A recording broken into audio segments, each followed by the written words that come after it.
Ottawa. Advocates for Ottawa businesses said former police chief Peter Slowly told them he was scared by the Freedom Convoy protests in the days following the first weekend of blockades. The Public Order Emergency Commission heard Friday. Natalie Carrier, with the Vanier Business Improvement Area, said she became seriously concerned about the Freedom Convoy blockades on a call with other business owners, municipal authorities, and Slowly, in the days following the first weekend of protests last January. "I remember the chief saying at one point, 'You guys are scared, I get it. I'm scared,'" Carrier said. "And I thought, the chief of police is scared, something much bigger is happening here than a protest," she continued, adding that a lot of people on that call were also shaken. "These are people that we rely on," Carrier said about Ottawa police. As she held back tears, "I remember being scared personally." Slowly has not yet testified at the commission, but through his lawyer disputed the quote. Tom Curry suggested that Slowly was trying to empathize with residents and businesses. Slowly is going to say he didn't say that, but instead he was expressing that he understood people were frightened, said Curry. In a note to Ottawa businesses, in the days before the first weekend of protests, police described the incoming Freedom Convoy as a significant and extremely fluid event that could go on for a prolonged period. Carrier said they didn't get the information they would have received for a similarly large event, like Canada Day. And the information they did receive was different from that note. "We were told, by the end of the weekend, everything should be good and everyone will likely be gone." Carrier said the overall impact of the 3-week occupation on local businesses was enormous because they couldn't rely on any services. Businesses were completely crippled, and that has to be understood by this commission. Because there were no deliveries, there was no loading zone, there was no Uber Eats, there were no clients in the stores. Carrier said she kept in touch with businesses near a secondary location for the convoy, a large parking lot outside a baseball stadium, and they reported being harassed by protesters for wearing masks. She said a Canadian Tire manager told her that, in one weekend he had sold out of knives and bear spray, which she found alarming.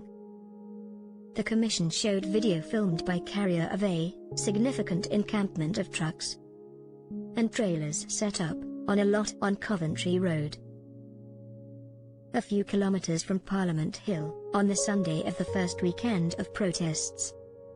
To me personally, it was clear that the 70-kilometer train of trucks that crossed the country was not coming in for a small protest of one day, she said. They were coming to the city of Ottawa as the representatives of what they thought, and they were going to stay there until they were heard. Ottawa residents also testified Friday and said the convoy left them with anxiety and sleep deprivation and long-term throat and lung issues after having to navigate downtown streets littered with excrement and illegal bonfires. Victoria de la Ronde, who is visually impaired, testified she felt abandoned and trapped by the convoy because it made it difficult to navigate the streets. It was such an experience of helplessness, especially during the event, where the horn blowing was so loud and continuous, she said. She flinched as recording of the horns resounded in the conference room. For the benefit of the Commissioner of Inquiry into the federal government's use of the Emergencies Act to end the protest on February 14, de la Ronde said she couldn't navigate the streets alone, couldn't get any deliveries like groceries, and couldn't get public transport or taxis to come to her apartment. There was just no escape to that, so I felt trapped and helpless. Zashi Lee, another downtown resident who is also the lead plaintiff in a class action lawsuit against convoy organizers, said she couldn't sleep while the convoy was there. It was almost impossible to get a good night's sleep or a full night's sleep, she said. If anything, it would be a low quality, and often interrupted by a sudden loud horn. Lee said that she also saw the effects of the occupation on her neighbors. They were literally having mental breakdowns because of the stress, and the noise, and just the terror they felt. She said one neighbor had a newborn child, and had to flee into the apartment's hallways to escape the noise. Lee said residing within the blockade perimeter felt like living through The Purge, a horror movie, in which all laws are suspended for 12 hours, and crime becomes rampant.